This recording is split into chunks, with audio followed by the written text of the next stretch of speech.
Mon plaisir d'introduire aujourd'hui notre conférencier, donc Hugues Roscrelus, qui est directeur de recherche à l'Institut de biologie de l'École normale supérieure de Paris et qui est coporteur avec Patrick Winker du CEA, qui n'a pas pu se joindre à nous aujourd'hui, d'un projet national qui s'appelle Atlassi et dont l'objectif est d'analyser la diversité marine à travers des approches génomiques. Alors Hugues vous en parlera plus en détail, il vous expliquera un peu plus à quoi ça correspond. Et je vais justement le laisser présenter ce projet qui fait intervenir donc, le CNRS, le CEA et plein d'autres partenaires qui vont vous être présentés. Voilà, merci Hugues d'être ici ce soir, c'est à toi. Merci Stéphanie, merci à l'association de m'accueillir ce soir pour vous présenter ce projet qui fait entre autres intervenir la station marine de Banyuls, donc l'Institut océanologique de Banyuls. Alors, on va jongler un petit peu entre ma présentation et les vidéos que vous avez peut-être vues tout à l'heure, pour vous présenter un petit peu comment tout ça fonctionne.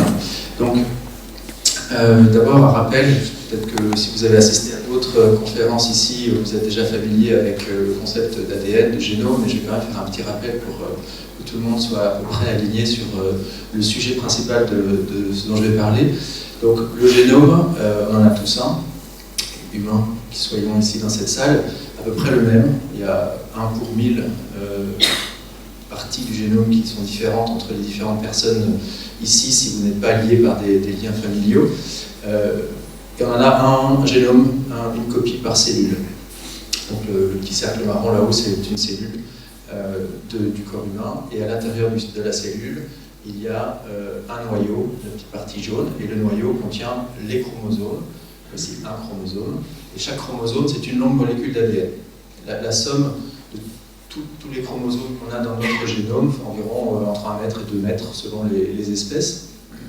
Et si on déroule donc le chromosome par un bout, on a cette fameuse double hélice dont vous avez tous entendu parler, qui est le 2 brins d'ADN enroulés les uns entre des autres. Et donc, quand on parle de séquencer un génome, on parle d'essayer de lire cette séquence d'ADN. Donc elle est représentée ici, vous voyez les petits barreaux d'échelle, ici ce sont des bases, c'est un terme chimique qui décrit cette partie-là de la molécule d'ADN. Et l'ADN est composé de 4 bases, adénine, thymine, guanine, cytosine. Et on les surnomme ATCG. Donc, quand on veut séquencer l'ADN d'un génome, nous, ce qu'on veut faire, ça équivaut à dire on veut le lire. C'est-à-dire qu'on veut avoir le texte correspondant à la succession des bases, donc des 4 lettres ATCG, qui se succèdent le long des chromosomes dans chaque cellule d'un organisme. Sachant qu'évidemment, peu ou prou, toutes les cellules de l'organisme contiennent le même génome. Donc, pour le génome humain, ce texte, cette succession de bases, c'est environ 3 milliards. On a 3 milliards de bases qui constituent notre génome. Et selon les organismes, encore une fois, ça peut être quelques dizaines de millions ou quelques dizaines de milliards. Nous, on est un génome parmi toute la biodiversité, on a 3 milliards. Le chiffre lui-même n'a pas beaucoup d'intérêt, mais ce qui nous intéresse, nous, c'est d'avoir cette information qui constitue l'ensemble des bases du génome. Alors, tout le projet Atlassi dont je vais vous parler consiste à prélever des organismes, alors en l'occurrence marins, et de lire cette séquence d'ADN et d'avoir le résultat final qui ressemble à ça. Donc c'est un peu sobre et rébarbatif, mais il faut bien comprendre que c'est ça le résultat qu'on attend pour chacune des espèces que l'on va séquencer. C'est un texte comme ça d'ADN qui s'enfile sur les ordinateurs les uns après les autres, enfin, les pages après pages, sur donc des millions, dizaines de millions, centaines de millions, milliers de millions, milliards de bases comme ça qui se succèdent. Alors, donc séquencer, ça veut dire lire cette séquence. Ça ne veut pas dire la comprendre. C'est quand on séquence, on arrive à lire le texte, et ni vous ni moi sommes capables de comprendre ce texte tel qu'il est là.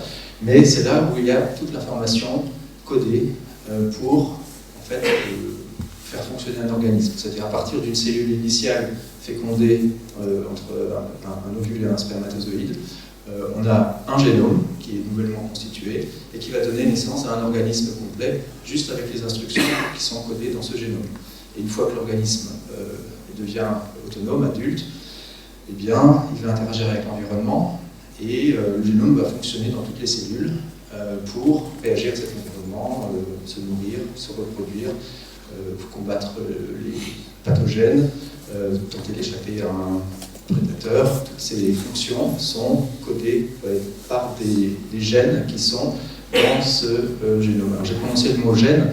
Qu'est-ce que c'est qu'un gène? Un gène, ça va être une partie du texte, une phrase quelque part cachée là-dedans. Alors il n'y a pas de ponctuation, il n'y a pas d'espace entre les mots, mais à un moment donné, par exemple à partir de ce CTA qui est là, peut-être sur 4 ou 5 lignes, il va y avoir un gène. Et puis après il n'y aura plus rien, et puis un peu plus loin, il y aura un autre gène. Et ainsi, on a quelques dizaines de milliers de gènes dans un génome, typiquement. Chez nous, vous avez peut-être une idée de combien de gènes nous avons. Je ne sais pas si quelqu'un a une idée, un ordre de grandeur, oui. 27 000. Un peu moins, une vingtaine de 20 000, juste en dessous de 20 000.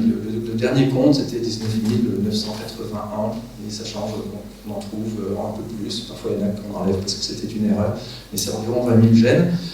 Et puis, à peu près tous les vertébrés sur Terre, la mer, ont environ 20 000 gènes aussi, sauf les poissons qui en ont un peu plus, parce qu'ils ont doublé leur génome à un moment donné au cours de l'évolution. Mais un mollusque ou une araignée de mer ou une algue vont avoir différents nombres de gènes, mais quelques milliers en général. Voilà, c'est ce qui permet à un organisme de fonctionner. Donc, après avoir séquencé le génome, l'étape suivante, c'est évidemment de trouver les gènes. Ça, c'est une autre étape qui est très compliquée. Et puis ensuite, on veut analyser le génome, souvent en comparant les espèces entre elles, pour déjà voir ce qu'elles ont de similaire, de différent, et puis essayer de comprendre la fonction des gènes. Parce que c'est des opérations qui sont en aval de l'atlasie principale, qui est surtout de séquencer les génomes, donc de lire cette séquence. Alors, lire la séquence, c'est une longue aventure qui a commencé dans les années 70, quand la technologie, une nouvelle technologie, la première technologie de séquençage a été inventée. En fait, il y en a eu deux qui ont été inventées, une qui ne marchait pas et l'autre qui a marché. Et c'est celle qu'on utilise aujourd'hui. Elle a valu le prix Nobel à son inventeur, M. Sanger, qui a donc inventé la technologie de Sanger. Et au départ, dans les années 80, quand on séquençait, c'était très difficile. On faisait des opérations, des expériences qui ressemblaient à ce résultat-là. On faisait une réaction de synthèse d'ADN dans un tube avec des bases ATCG radioactives. Et donc, ensuite, le résultat de cette synthèse, on séparait les fragments d'ADN qui résultaient de cette synthèse dans un gel, par un courant électrique. On faisait migrer la solution dans un gel d'agarose à travers un courant électrique. Et on séparait ainsi les fragments du plus petit au plus grand. Et ce que vous voyez là, ce sont les différents fragments d'ADN qui correspondent à cette synthèse. Et je passe un peu sur les détails, mais l'idée, c'est qu'ensuite, il y avait une piste par base, et on comptait, on lisait. Ici, on a un G, puis on remonte, on a un C, puis après, on a un A, puis après, on a un T, et on écrivait avec un papier, un crayon, la séquence comme ça. Et on pouvait en séquencer comme ça une centaine de bases de long. Ça prenait une journée entière, c'était assez dangereux, donc il fallait beaucoup de protection pour se protéger de la radioactivité. Mais c'était possible, on pouvait séquencer avec cette méthode. Et puis, une grande avancée a été de remplacer la radioactivité par de la fluorescence. Et donc là, on pouvait travailler sur une paillasse sans protection particulière. Et surtout, on pouvait automatiser le processus dans ces grosses machines qui, en l'occurrence, ont permis de séquencer le premier génome humain. Et puis le premier génome de la mouche à vinaigre drosophile, et puis d'autres organismes modèles. Donc ça a bien fonctionné. Les génomes n'étaient pas parfaits. On n'avait pas la séquence complète de chaque chromosome, mais on avait une grande partie du génome. Et puis ensuite, mais c'était quand même laborieux. Pour séquencer le génome humain, il a fallu 16 laboratoires dans le monde qui se mettent ensemble pendant plusieurs années. Ça a coûté une somme folle. Et on a réussi à séquencer le génome humain. Et ça, c'est pas une opération qu'on pouvait répliquer pour toute la biodiversité, c'est sûr. Une grande avancée ensuite a été d'accélérer le débit de ces machines de séquençage avec une technologie qui utilise toujours un peu le principe de Sanger, mais encore plus automatisée qu'avant, miniaturisée.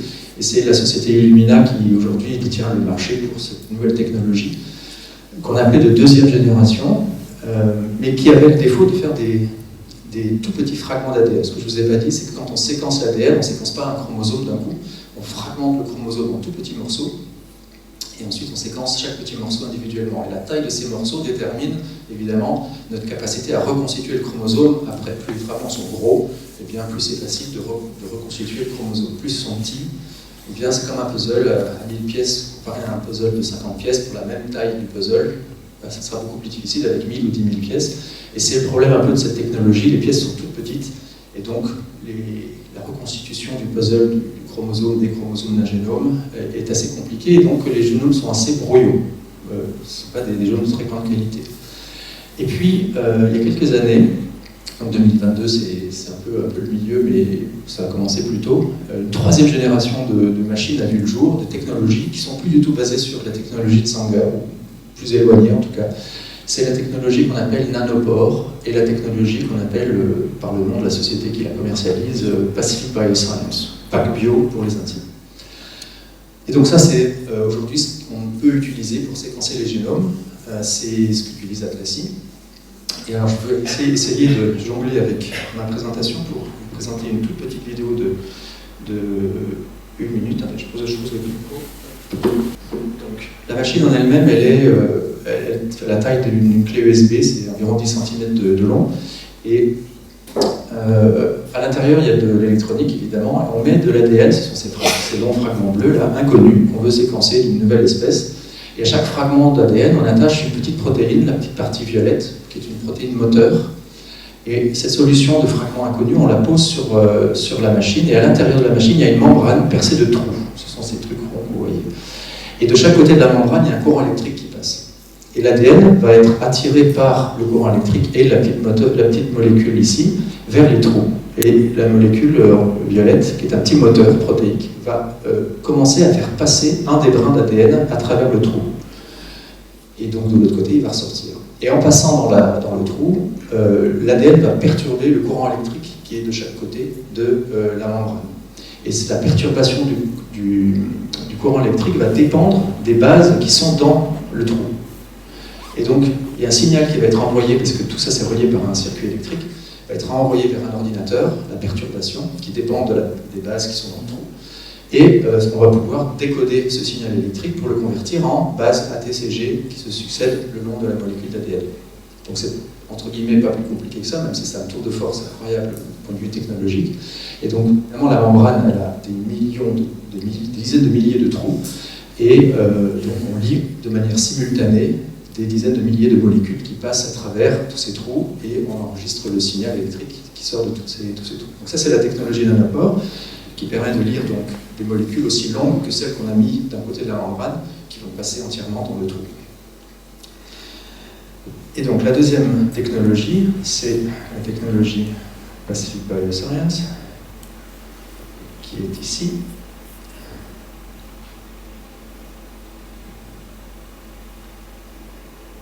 Et alors là, on passe à un autre... Attendez, je vais le remettre au début quand même, parce que...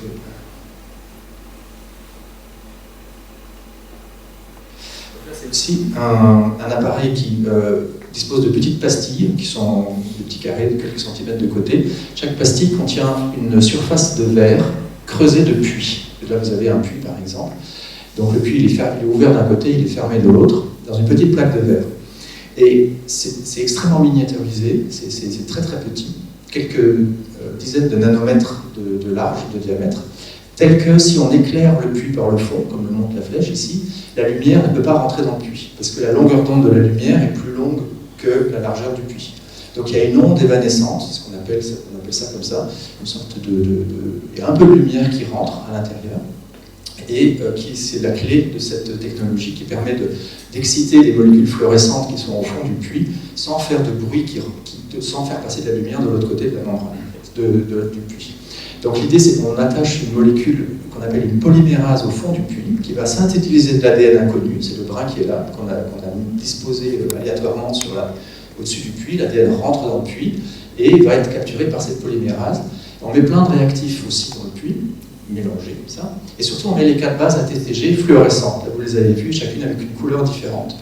Quand l'enzyme va synthétiser un nouveau brin d'ADN à partir de l'ADN inconnu, il va incorporer des bases ATCG selon le code qui est sur la molécule inconnue, Et comme il y a une lumière qui éclaire le fond du puits seulement, eh bien, et que ces molécules sont fluorescentes, ça va exciter la molécule fluorescente et faire un petit flash de couleur selon la base qui est au fond du puits. Là, on vient de voir un T, là, on voit un A, parce qu'il y a une petite lumière verte qui flash. Et donc, quand on voit ça sur l'ensemble de la pastille, qui contient des dizaines de milliers de petits puits, eh bien, on a des petits flashs de couleurs qui se succèdent comme ça et qui correspondent aux bases successives qui sont incorporées dans la molécule d'ADN, qui correspondent à la séquence que l'on cherche à décoder, à lire. Et donc, vous voyez, là, pareil, ici, on met 27 de ces pastilles, on met ça dans une grosse machine, comme un gros réfrigérateur, et ça tourne pendant plusieurs heures, et à la fin, on a dans l'ordinateur la séquence correspondante à toutes ces molécules inconnues. Voilà, donc deux technologies aujourd'hui qui permettent de séquencer des très longs fragments d'ADN et qui sont vraiment la raison pour laquelle beaucoup de gens ont eu l'idée de se lancer dans de grands programmes de séquençage. Alors, on va juste revenir rapidement sur un peu une fresque de ces histoires de séquençage, comme je vous l'ai dit. Si on remonte dans les années 90, on a ici le premier génome qui a jamais été séquencé d'un organisme vivant. C'était une bactérie, celle qu'on appelle Haemophilus influenza, c'est une bactérie qui cause le mal de gorge. Bon, c'était pas pour guérir le mal de gorge qu'on a séquencé son génome, c'était juste un modèle intéressant, c'était surtout un petit génome. C'était un tour de force technique, hein, c'était la méthode de Sanger qui a été utilisée, laborieuse, avec des molécules fluorescentes, mais néanmoins, ça a mis beaucoup de temps et un génome, voilà, c'était le premier génome d'un être vivant qu'on n'ait jamais séquencé, c'était une grande avancée. Et puis après, on a séquencé le premier eucaryote. Les eucaryotes, ce sont ces êtres vivants dont nous faisons partie qui ont un noyau, dont je vous ai parlé tout à l'heure. La bactérie n'a pas de noyau. Donc c'était encore une fois un beaucoup plus gros génome, c'était un grand projet européen. Puis ensuite, on a séquencé le ver nématode, c'est un modèle en biologie. Puis la mouche à vinaigre, un autre modèle en biologie. Et puis une première version 2001 du génome humain, c'était vraiment une version très de mauvaise qualité, mais quand même une première version très importante. Puis le génome de la souris, le génome du poulet, le génome du chimpanzé. Là, la première fois qu'on a séquencé le génome d'un humain dont on connaissait le nom, là c'était un donneur anonyme, en fait un mélange de génome de plusieurs personnes. Là c'était M. Venter, c'était lui qui avait séquencé le génome de la première bactérie, qui a séquencé son génome. Puis après on a commencé à séquencer même des génomes de ce qu'on appelle la paléogénomique, c'est-à-dire des génomes d'espèces qu'on a trouvées, qui sont éteintes aujourd'hui, qui sont conservées dans le permafrost, dans des os fossilisés. Et puis là, à partir de cette époque-là, on a commencé à séquencer même plusieurs génomes d'un coup, parce que les technologies devenaient plus rapides et puis moins coûteuses. Donc on commençait à voir des projets qui séquençaient plusieurs génomes de poissons, plusieurs génomes de plantes. Donc on voyait que le débit commençait à augmenter, à tel point que en 2017-2018, un projet très ambitieux a vu le jour, qu'on appelle le VGP, pour Vertebrate Genome Project. C'est le projet qui vise à séquencer tous les génomes de vertébrés. Il y a 70 000 espèces de vertébrés sur Terre aujourd'hui, donc son ambition c'était de séquencer les 70 000. Pour la petite histoire, aujourd'hui, en 2025, ils viennent de terminer la première phase de ce projet, donc c'est quand même des projets de longue haleine. Ils ont séquencé un génome représentant chaque ordre phylogénétique des vertébrés. Il y a environ 270 ordres différents, et donc ils ont séquencé 1 ou 2 génomes par ordre. Donc ils ont 500 génomes aujourd'hui, 580 génomes qui sont prêts à être analysés. Et puis le VGP a inspiré bien d'autres projets. Je ne vais pas les nommer tous, mais a inspiré ERGA, qui est European Reference Genome Atlas, qui est un projet européen très distribué, qui vise à séquencer toutes les espèces présentes aujourd'hui sur l'Europe continentale. Donc c'est à peu près à cette époque-là, en 2021, que le gouvernement français, on est juste après l'épidémie du Covid, que le gouvernement français a disposé d'un gros budget, 1 milliard d'euros, pour relancer l'économie française. Chaque État membre de l'Union européenne a eu le même budget pour réinvestir dans différents projets qui permettaient de relancer l'économie. Et le gouvernement français a décidé d'utiliser une partie de ce budget, donc 1 milliard d'euros, à des projets exploratoires en sciences. Et donc a fait un appel à la communauté scientifique en disant « Venez avec des idées ambitieuses, et si elles sont méritantes, on va les financer ». Donc avec des collègues, et nous qui travaillons un peu dans ce domaine, on s'est dit, on va lancer un projet de séquençage de la biodiversité marine française. Alors, juste pour vous terminer un petit peu, excusez-moi, j'ai fait une petite problème de transition là, mais juste pour vous dire que la génomique, c'est un domaine de recherche en pleine expansion. Là, vous avez sur une chronologie le nombre d'articles qui sont publiés dans toute la littérature scientifique mondiale qui contiennent le mot génome. Donc vous voyez que ça monte très très vite, donc on est en plein dans la phase ascendante. Vous allez peut-être me dire, on prend n'importe quel mot important en biologie, et peut-être que c'est juste une réflexion du fait que toute la littérature scientifique augmente parce que tout le monde cherche de plus en plus en biologie. Pas vraiment, si on regarde le mot neurone par exemple, il ne suit pas du tout la même trajectoire. Donc la génomique, c'est vraiment un cas un peu particulier où on a vraiment, grâce à ces technologies dont j'ai parlé, une amplification des recherches qui tendent à lire et analyser les génomes. Donc, j'ai parlé de ces projets, là ce sont les logos de ces projets très importants, le Vertebrate Genome Project. Il y a aussi, pas très loin de chez nous, un projet britannique qui vise à séquencer toutes les espèces eucaryotes toujours, hein, donc les insectes, les fleurs, les plantes, les papillons, les mammifères, qui vivent dans les îles britanniques et en Irlande. Donc 70 000 espèces à nouveau.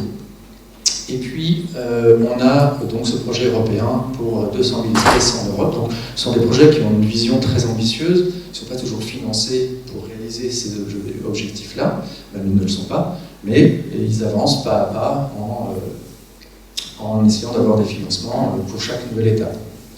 Donc, nous, on était dans ce contexte-là. Tous ces projets-là sont coordonnés par un énorme projet parapluie qui s'appelle le Earth Biogenome Project.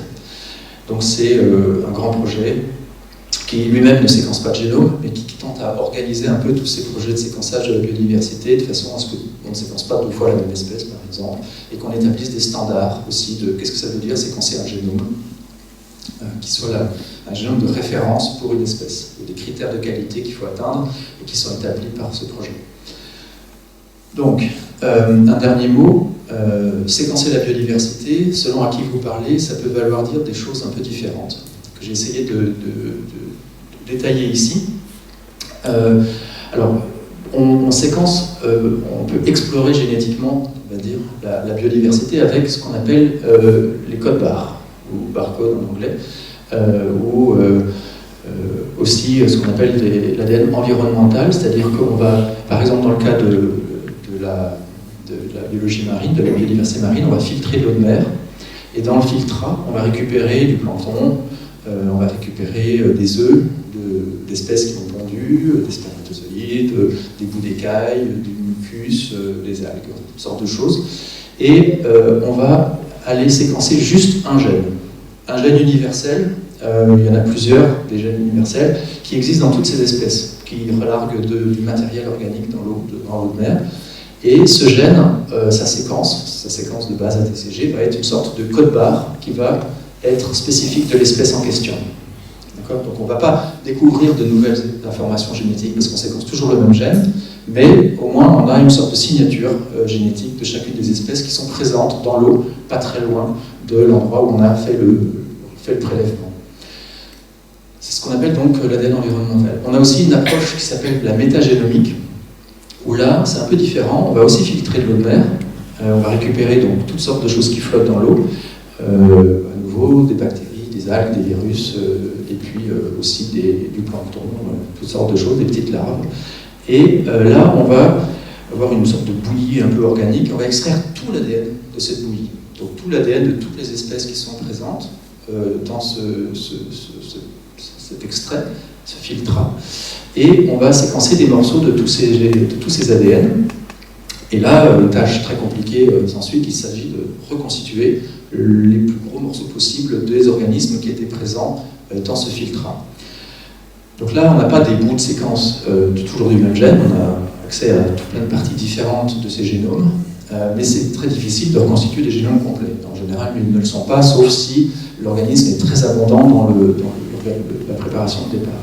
C'est par exemple ce que fait le programme TARA, dont vous avez peut-être entendu parler, la goélette qui parcourt le monde en filtrant de l'eau, en récupérant ce filtrat, et qui l'envoie ensuite dans un centre de séquençage, le Génoscope, pour faire cette extraction, ce séquençage d'ADN.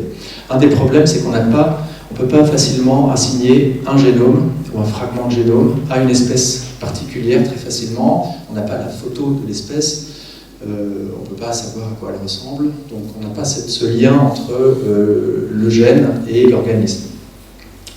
Et puis la troisième catégorie, c'est un peu ce qu'on fait dans tous ces projets dont j'ai parlé jusqu'à présent. On séquence des génomes de référence. Là, on prend un individu, on l'a entre les mains ou dans un tube. On peut en prendre une photo sous un microscope s'il est petit. On peut demander à des taxonomistes de le regarder, sa morphologie, et de lui affecter un nom, si l'espèce est connue. Ou bien de déclarer que cette espèce est nouvelle pour la science et qu'elle n'a jamais été vue avant. Mais la plupart du temps, elle est connue. Et donc là, on peut ensuite extraire l'ADN de cet organisme et le séquencer par les deux méthodes que j'ai montrées dans les petites vidéos, soit Nanopore, soit PacBio, et obtenir le génome complet de l'espèce. Et là, on a une photo de l'individu duquel on a extrait l'ADN. On peut vraiment faire le lien entre le génome et l'espèce en question.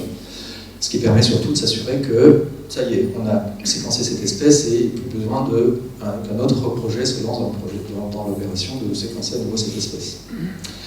Voilà, donc Atlassi, le projet dont je vais parler maintenant, c'est ce projet-là. Donc on en était là et on s'est dit, pourquoi on va séquencer la biodiversité marine?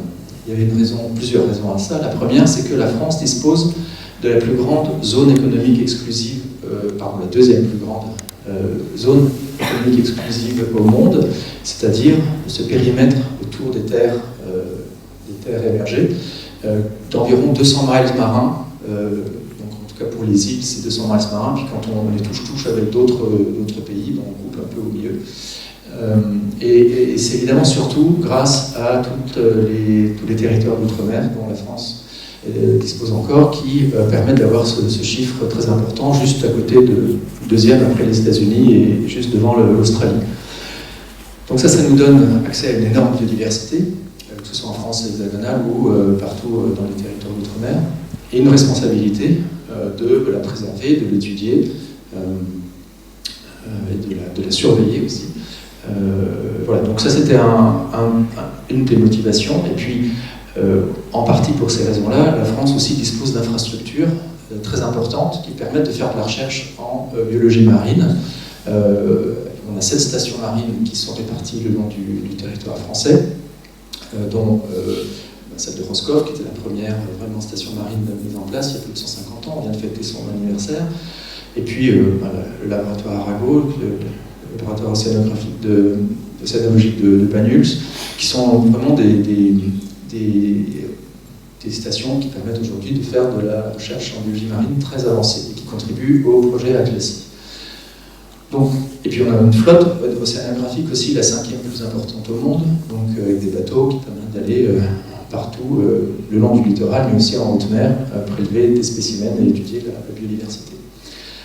Donc tout ça nous a donné une assise pour dire, crédible, pour dire au gouvernement, on veut se lancer dans un grand projet de séquençage de la biodiversité marine, et donc c'est comme ça qu'Atlassi a vu le jour.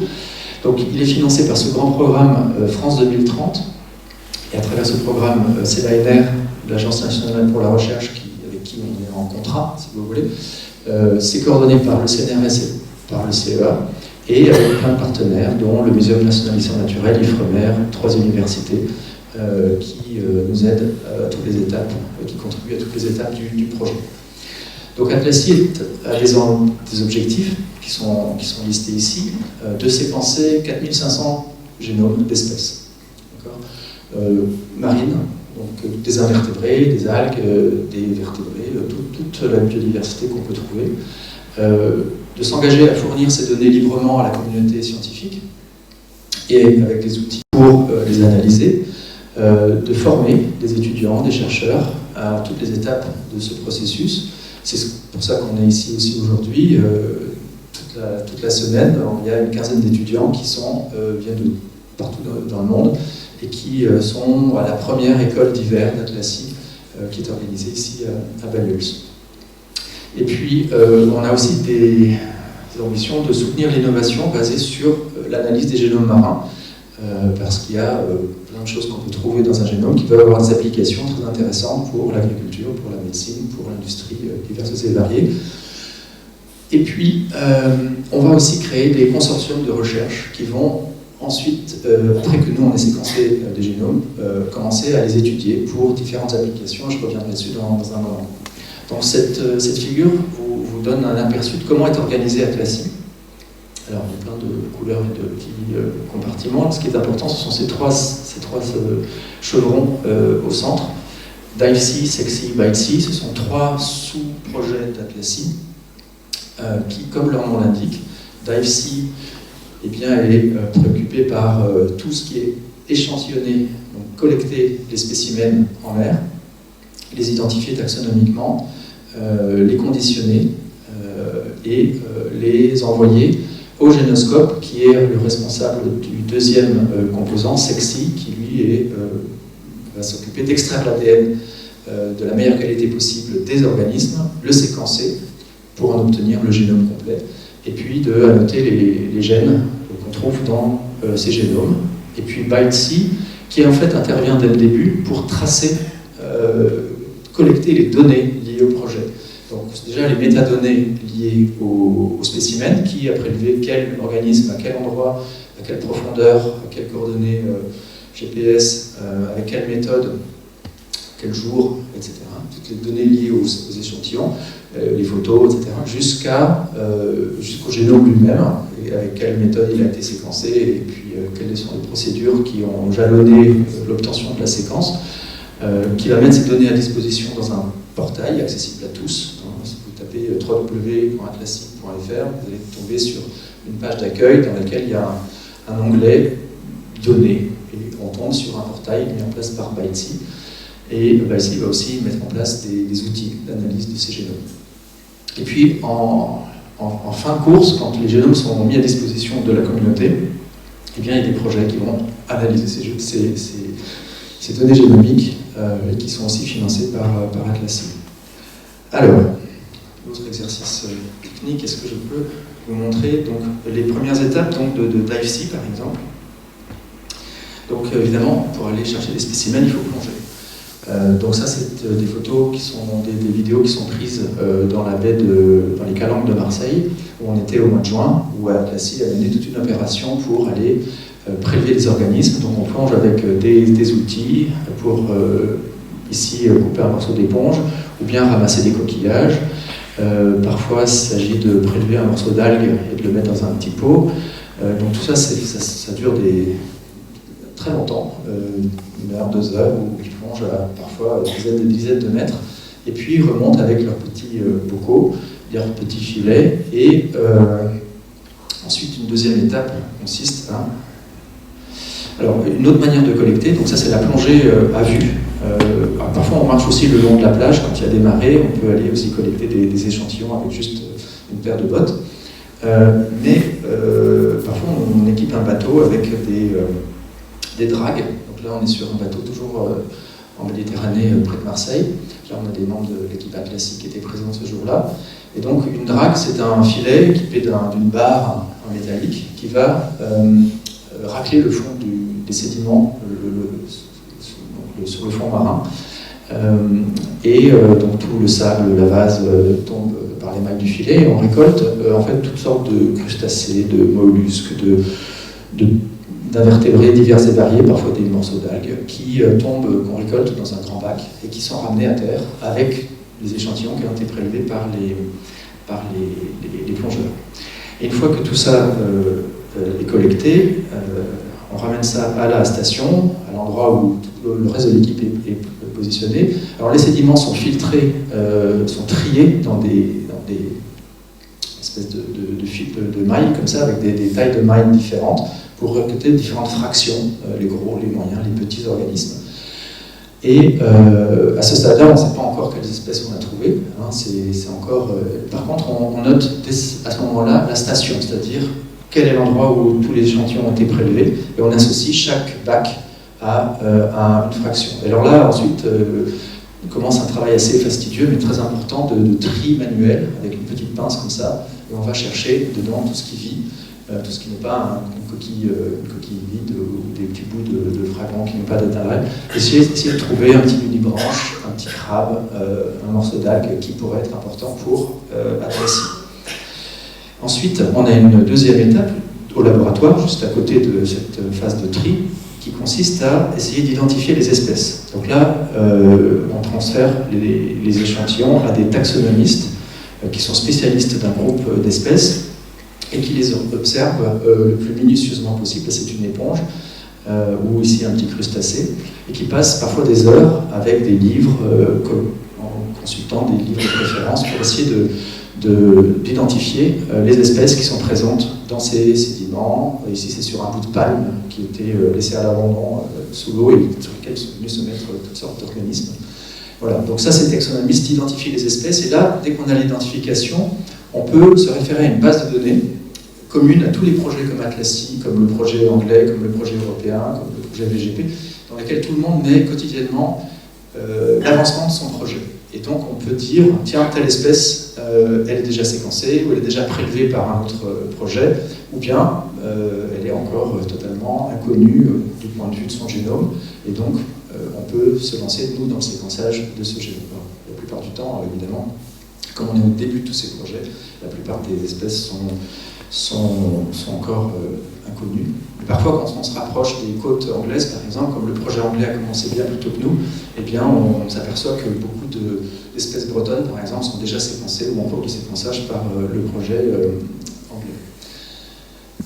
Et une fois que l'espèce est identifiée taxonomiquement, elle subit une dernière opération, tant qu'elle est encore vivante, de photographie. Donc là, c'est toujours dans l'émission du muséum, évidemment, quand on collecte de la biodiversité, c'est d'avoir un enregistrement scientifique qui consiste à en prendre une photo la plus nette possible pour qu'on puisse revenir sur le spécimen, au moins sur la photo, pour vérifier que c'est bien la bonne espèce et avoir une photo associée aussi au génome qu'on va séquencer.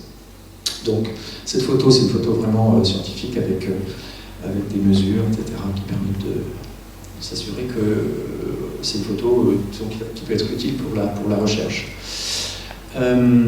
Et alors, une fois que le spécimen est photographié, il va passer dans une phase de conditionnement, une mise en tube, pour qu'on puisse en fin de course extraire son ADN. Donc là, c'est un poisson, il est mort, il a été anesthésié d'abord, puis sacrifié. On prend un petit peu de muscle ou on prend quelques organes, et puis on les met dans des tubes très spécifiques qui résistent à la congélation. Et ces tubes sont étiquetés avec un barcode unique et sont ensuite plongés dans de l'azote liquide. De l'azote, c'est un liquide qui est à moins 176 degrés. Donc congélation instantanée, qui est la condition pour qu'ensuite l'ADN soit préservé de manière intacte dans les cellules du tissu qu'on a prélevé sur le spécimen. Alors, donc Atlassi a démarré en 2023 officiellement, quand on a eu les premiers financements. Aujourd'hui, on est en fin 2025, donc ça fait 2 ans et demi qu'on travaille. Et donc, Atlassi, la partie d'AIFSI d'Atlassi a déjà mené beaucoup d'expéditions partout sur la ZEE française, surtout en France. Là, la taille du rond rouge vous indique le nombre d'espèces qui ont été collectées par le programme d'AIFSI. Donc aujourd'hui, on est à 2304 espèces prélevées dans toute la ZEE. Donc principalement en France, on est allé aussi en Guadeloupe avec une opération du Muséum national d'histoire naturelle qui s'appelle la Planète Revisitée, qui nous a permis de prélever des espèces là, aussi en Nouvelle-Calédonie et à plusieurs endroits en France. Donc par exemple en France, on est allé à Dinard, la station marine du Muséum national d'histoire naturelle. On a aussi mené une petite expédition à Roscoff, et à Roscoff, il y a aussi ce qu'on appelle la Roscoff Culture Collection, une collection de cultures de microalgues, donc d'algues unicellulaires, qui est très importante, la plus riche au monde, et qui donc est une source de spécimens d'algues unicellulaires qui sont très intéressantes pour nous. Ifremer mène aussi des campagnes halieutiques, vous savez, qui permet de de mesurer les stocks de poissons, de surveiller un petit peu la biodiversité dans la ZE française. Et donc, des bateaux d'Ifremer partent et pêchent des poissons, des mollusques, parfois aussi. Et donc, parfois, on peut mettre une équipe Atlassi sur le bateau qui va aussi prélever des tissus de poissons ou de mollusques. On est allé l'été dernier, donc en 2025, à Andoum, près de Marseille, à la station marine, où ces images ont été prises tout à l'heure. Et puis on travaille avec la station marine de Villefranche, en particulier en ce moment pour le plancton. Et puis on est allé aussi à Leucate, tout au début du projet. Et puis on travaille aussi avec la station marine de Banyuls pour prélever des échantillons. Plus précisément, en Manche, ici, tous les points de couleur, ce sont les endroits où Ifremer a plongé son filet pour récolter des poissons. Vous voyez, ils sont échantillonnés un peu partout. Ça, c'est les points bleus, ça correspond à tous les endroits où on a prélevé des spécimens lors de la mission à Dinard. Et puis en Méditerranée, là vous avez le golfe du Lion, là c'est tous les endroits où on a prélevé des échantillons lors de l'opération à Marseille, dans les temps de taux. Et puis là c'est les endroits où on a échantillonné quand on est venu à Leucate.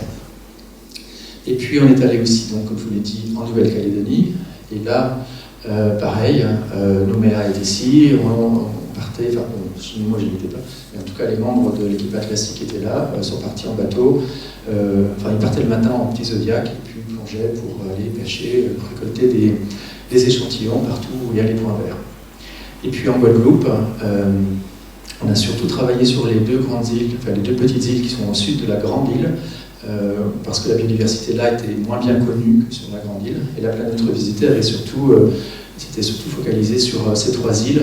Et lors de la première partie de l'expédition, Atlassi a pu prélever plein d'échantillons ici. Donc voilà, les échantillons, c'est pas que des poissons. Hein. La biodiversité marine, comme vous le savez certainement, c'est tout un ensemble d'organismes qui sont en fait magnifiques une fois que Mélanie les capture en photo. Voilà, il y a des crustacés, des mollusques, des annélides, des coraux, des vers, toutes sortes d'animaux ici qui sont vraiment magnifiques. Je vous partage un peu cette belle biodiversité marine.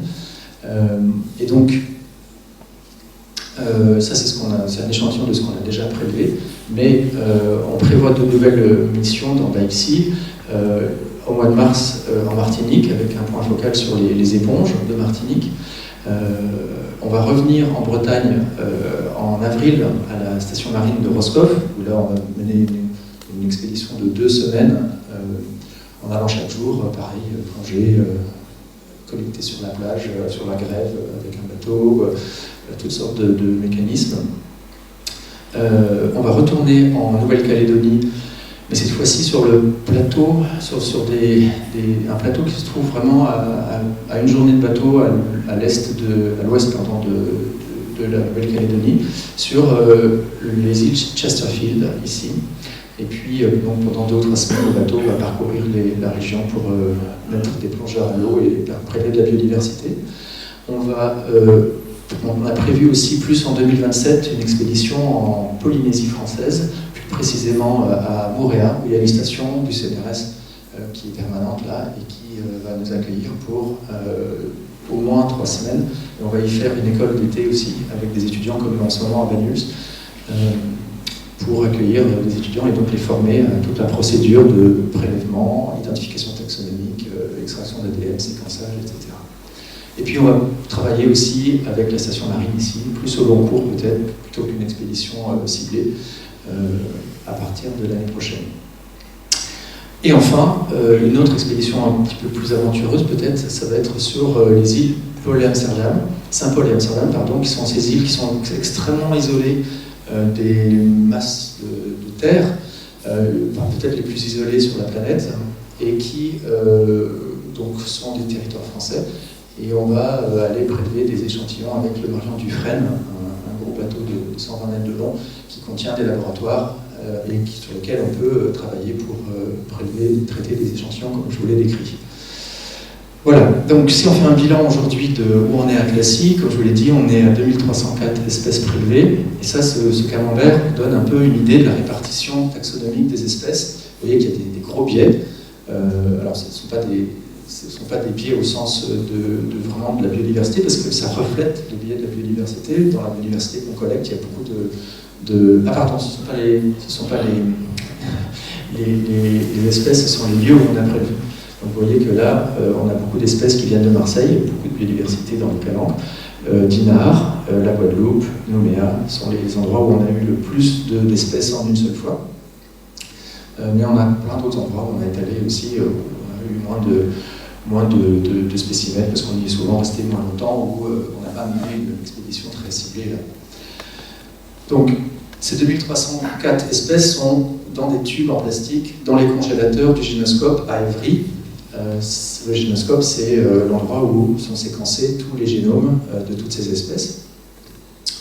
Alors, je ne vais pas vous détailler toute la procédure par laquelle les génomes passent, mais sachez que la première étape, c'est d'extraire de l'ADN de la meilleure qualité possible. C'est vraiment pas facile sur certaines espèces, c'est plus facile sur des poissons, c'est beaucoup plus compliqué sur certaines algues ou parfois certains invertébrés, parce que il y a des molécules qui sont extraites en même temps que l'ADN et qui inhibent les réactions qui suivent après.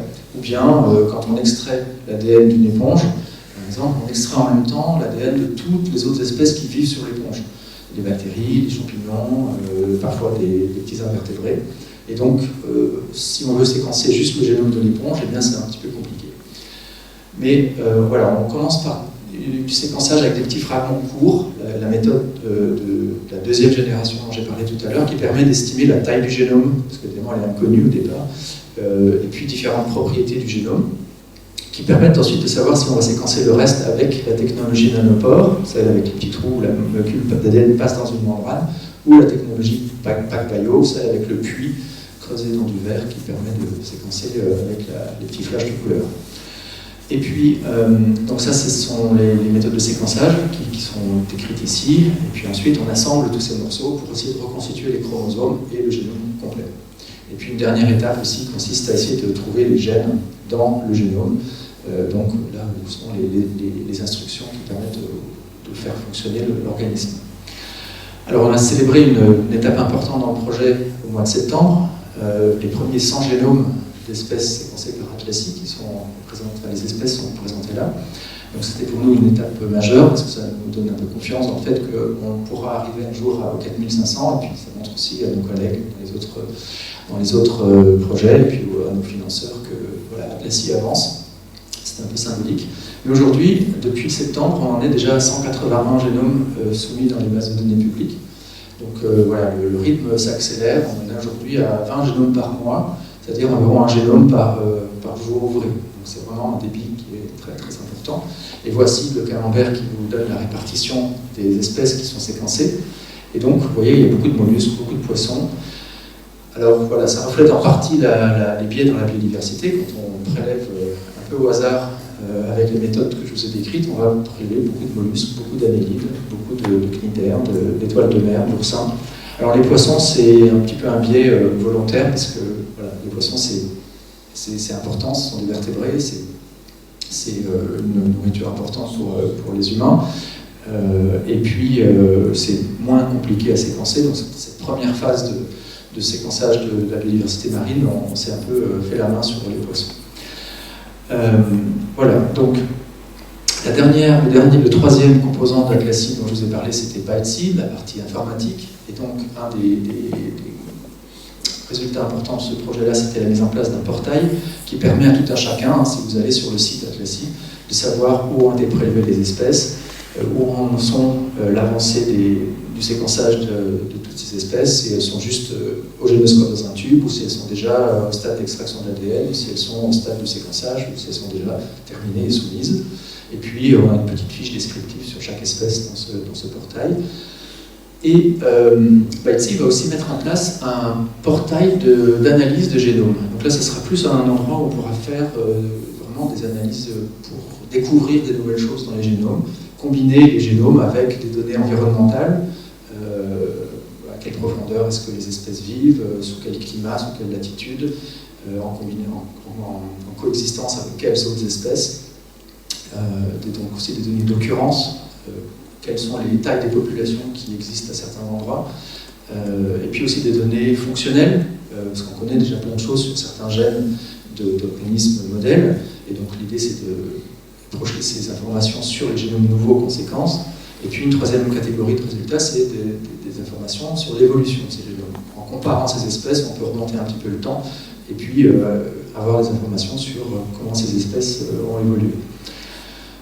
Voilà. Et puis alors, Atlasine ne s'appuie pas juste sur ces missions où on va nous-mêmes en mer chercher des échantillons, mais on a des ambassadeurs. Les ambassadeurs, c'est tous les chercheurs qui s'intéressent à la biologie marine, à la génomique, donc au génome marin, et qui peuvent nous proposer des espèces à séquencer, souvent parce qu'ils les ont déjà dans leur laboratoire, ou bien ils y ont accès à travers leur propre accès à la mer, et donc nous disent on aimerait bien avoir ce génome séquencé parce que c'est une espèce très intéressante pour nous, et donc ils peuvent le soumettre à travers un formulaire, et puis on examine le projet, et la plupart du temps on accepte.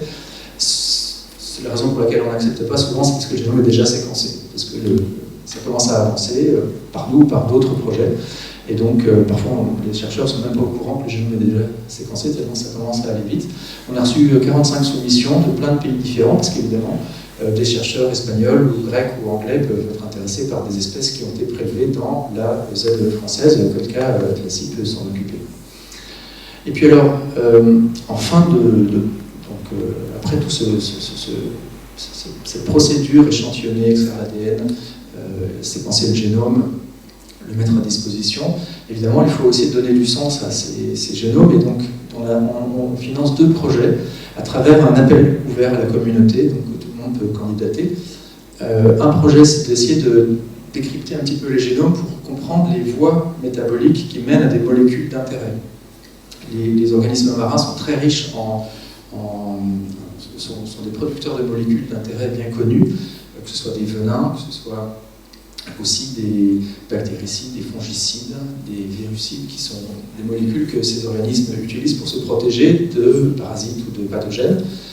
Et donc, parfois, ils ont un intérêt important pour l'agriculture, pour remplacer les produits phytosanitaires, ce sont des fongicides, ou bien pour la médecine, ou pour la cosmétique, ou pour d'autres applications, dégrader des polymères, ou fabriquer des polymères, par exemple. Et puis un autre projet qui est en cours de montage, c'est de s'intéresser aux espèces invasives. Donc quand il y a souvent de l'activité humaine, la pêche, les transports, l'ostréiculture, toutes sortes d'activités, les voyages, le tourisme, il y a des espèces voyagent avec les humains qui voyagent eux-mêmes, ou avec les produits que les humains transportent, et s'implantent parfois dans un écosystème qui ne les avait jamais vus, et qui s'y trouve tellement bien qu'elle commence à envahir cet écosystème et déplacer les populations d'espèces existantes. Et on aimerait bien comprendre, en séquençant leur génome, qu'est-ce qui se passe? Est-ce qu'il y a des hybridations entre espèces? Est-ce qu'il y a de la sélection naturelle qui permet à une espèce de vraiment s'implanter parce qu'elle a des avantages sélectifs qui permettent d'avoir une meilleure résistance et de se reproduire plus vite que les espèces qui existent là? Et ça, ce sont des informations qu'on peut mieux comprendre grâce au génome. Et puis alors, je terminerai là-dessus. Un projet qui nous intéresse pas mal, c'est de commencer à regarder ce qui se passe de part et d'autre, donc de la masse de terre qui se trouve ici, donc entre l'Atlantique et la Méditerranée, suite à ce que vous connaissez peut-être sous le nom de transgressions angléennes. Alors, si vous ne connaissez pas, ne soyez pas surpris, moi je l'ai appris il y a quelques semaines seulement. La transgression angléenne, c'est suite à la crise messinique qui a asséché la mer Méditerranée. Eh bien, le détroit de Gibraltar s'est ouvert et l'Atlantique a rempli à nouveau la mer Méditerranée en ce qu'on pense être un temps très court, peut-être quelques semaines, voire quelques mois. Et donc, évidemment, toutes les espèces qui vivaient en Atlantique sont venues coloniser très rapidement, il y a 5 millions d'années, la mer Méditerranée. Et ensuite, le détroit de Gibraltar étant très petit et un courant passant quand même assez fortement par là, eh bien, il y a une sorte d'isolation qui s'est produite, géologique, géographique, et on observe aujourd'hui qu'il y a une différenciation des espèces entre l'Atlantique et la Méditerranée, mais parfois pas toujours. Parfois, il y a des espèces qui arrivent à repasser, il y a des flux migratoires qui permettent de brasser génétiquement ces espèces et de maintenir les espèces que nous c'était autrefois. Et donc, on aimerait mieux étudier ça et aider toute la communauté des chercheurs qui s'intéressent à cette question, et donc en séquençant des génomes d'espèces qui sont de part et d'autre. Voilà, donc je crois que j'en ai terminé. Pour conclure, il faut se dire que le séquençage des génomes marins, c'est compliqué, plus ou moins selon les espèces, parce que voilà, parfois il y a des génomes énormes. Par exemple, il y a une petite algue unicellulaire, donc une seule cellule, qui se promène dans la mer, qui fait partie de la famille des dinoflagellés, qui a un génome qu'on pense être plusieurs dizaines de fois plus gros que notre propre génome.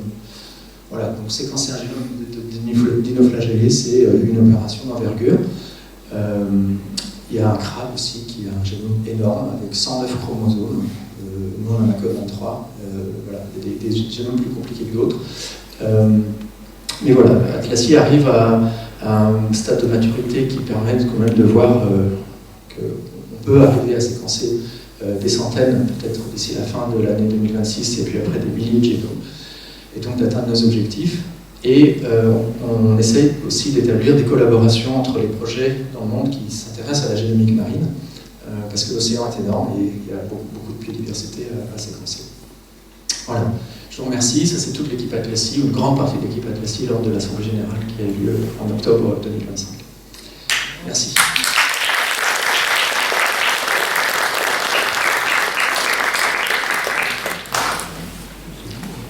Si vous avez des questions, je serai ravi de répondre. Merci.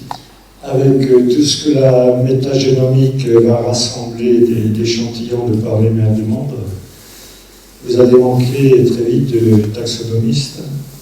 Est-ce que toutes ces données ne risquent pas de rester en mégabits dans des ordinateurs, dans des mémoires? Et au sujet des génomes, il y a des... Enfin, je suis plus spécialisé en espèces végétales, mais il y a des génomes très semblables pour des espèces qui très très différentes. Par exemple, on lit dans la littérature que la fleur de lotus et le séquoia sont quasiment identiques au niveau génomique. Donc, faire des approches, ça peut être très difficile. Qu'en pensez-vous? Alors, c'est vrai, sur la première partie de votre question, sur les taxonomistes, c'est vrai que pour le Muséum national d'histoire naturelle qui coordonne ces activités d'échantillonnage, ils ont une base de données de taxonomistes auxquels ils font appel, et c'est vrai que de plus en plus, ce sont des personnes qui sont même plus en activité, ce sont des personnes qui sont à la retraite, des spécialistes de leur domaine, et on voit bien que c'est une population de chercheurs qui n'est pas renouvelée par les formations qui existent aujourd'hui à l'université. Donc ça, c'est un vrai problème. Voilà, on a encore beaucoup de taxonomistes à qui on peut faire appel, mais si on refait le projet dans 20 ans ou dans 30 ans, je pense que le problème sera très aigu. Alors, il y a la morphologie, effectivement, qui permet d'identifier les espèces et de les comparer aux spécimens types qui sont dans les collections du muséum et de s'assurer qu'on parle bien de la même espèce. Mais à un moment donné, grâce au séquençage aussi, on peut avoir accès à une signature génétique qui est unique à l'espèce. Et donc, il y a une complémentarité entre l'information génétique et la formation morphologique pour différencier les espèces. Et voilà, il y a à un moment donné peut-être aussi une transition qui va se faire, où on va faire de plus en plus appel à la signature génétique pour identifier les espèces. On n'y est pas encore, heureusement, on a encore des taxonomistes qui peuvent nous aider. Et la deuxième partie de votre question, c'est en fait, tout est dans le mot similaire. C'est-à-dire qu'on voit effectivement les deux facettes du problème. On a des espèces qui sont identiques au niveau morphologique, mais qui ont des génomes différents. Et donc, grâce à la génétique, on peut séparer l'espèce, mais en fait, on s'aperçoit qu'elles sont génétiquement complètement isolées, elles ne peuvent pas se reproduire entre elles, même si ce sont des espèces qui ont la même morphologie. Et puis, il y a le cas que vous décrivez, où on a des espèces morphologiquement différentes, mais qui ont des génomes très similaires. Alors, ils sont quand même différents, même s'ils sont très similaires. Donc, là, tout est dans la différence. Et c'est ça qui est très intéressant, souvent, c'est de voir les petites différences qui permettent d'avoir d'énormes conséquences morphologiques. D'autres questions? Merci beaucoup, c'est vraiment très intéressant. Et je voulais savoir, on a vu les plongeurs faire des prélèvements, est-ce qu'ils font systématiquement des photos in situ? Ce qu'on ne peut pas faire avec le dragage, mais l'environnement et de l'espèce que l'on prélève, c'est aussi très important, j'imagine que c'est fait systématiquement. Alors, ça dépend des espèces. C'est important en particulier pour les éponges. C'est pour ça que les plongeurs que vous avez vus, qui étaient plus spécialisés sur les éponges, vous avez peut-être vu des caméras, des appareils photographiques assez importants pour prendre une photo de l'éponge avant qu'elle soit prélevée. Mais après, pour un mollusque ou pour un crustacé, c'est peut-être moins important d'avoir cette information. Oui, c'est ça. Merci d'abord pour la... Je pense que j'en ai pas besoin. Merci pour la présentation. J'ai une question par rapport à... Vous avez abordé la question de la génomique, mais il y a plein de sciences en I, la transcriptomique, la protéomique, la métabolomique. Est-ce qu'il y a des projets similaires sur ce type d'approche? C'est-à-dire essayer de faire le lien entre l'approche génomique avec, par exemple, j'ai vu passer du RNA sec dans vos diapos, donc je suppose qu'il y a aussi un volet transcriptomique.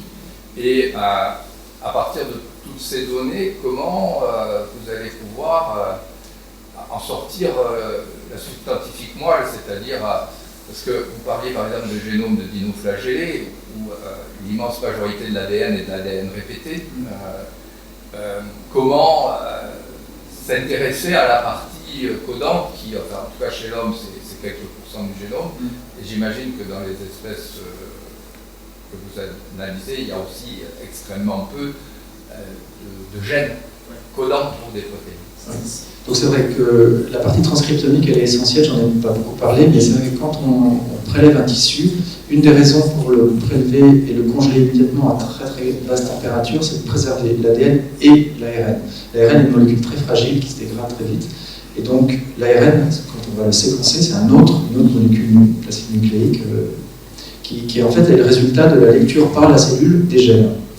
Et quand on va séquencer ces ARN, ensuite, ça va nous permettre d'identifier justement les gènes en comparant la séquence des ARN avec la séquence du génome.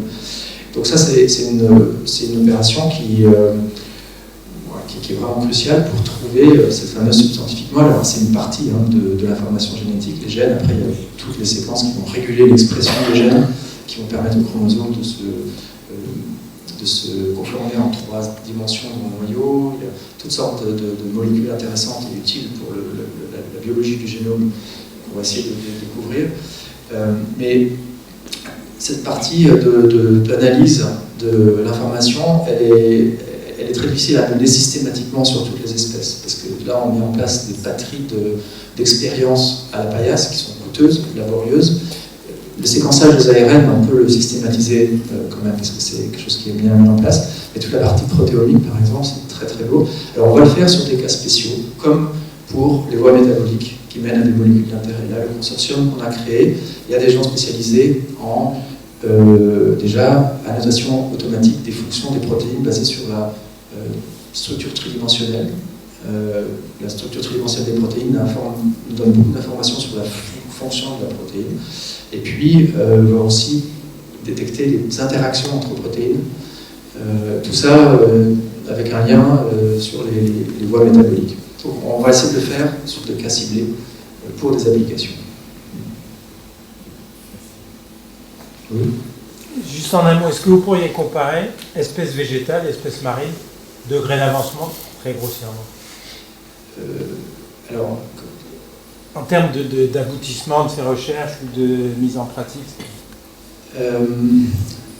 Alors, espèce végétale. Céréales, par exemple Alors, les espèces végétales ont un peu de retard par rapport aux métazoaires, aux animaux. Alors, pas celles d'intérêt pour l'agriculture, parce que là, évidemment, ça fait longtemps que le maïs, le blé, le colza, tout ça sont séquencés. Après, maintenant, ce qui se passe, c'est qu'on essaie de faire ce qu'on appelle des pangénomes. Donc, on a séquencé un représentant de l'espèce, mais maintenant, on va séquencer des variétés importantes pour l'agriculture, pour essayer de trouver les différences qui font que certaines poussent mieux, sont plus résistantes à la sécheresse, etc. Mais oui, c'est plus compliqué. Les génomes de plantes ont cette particularité qu'ils aiment bien se dupliquer.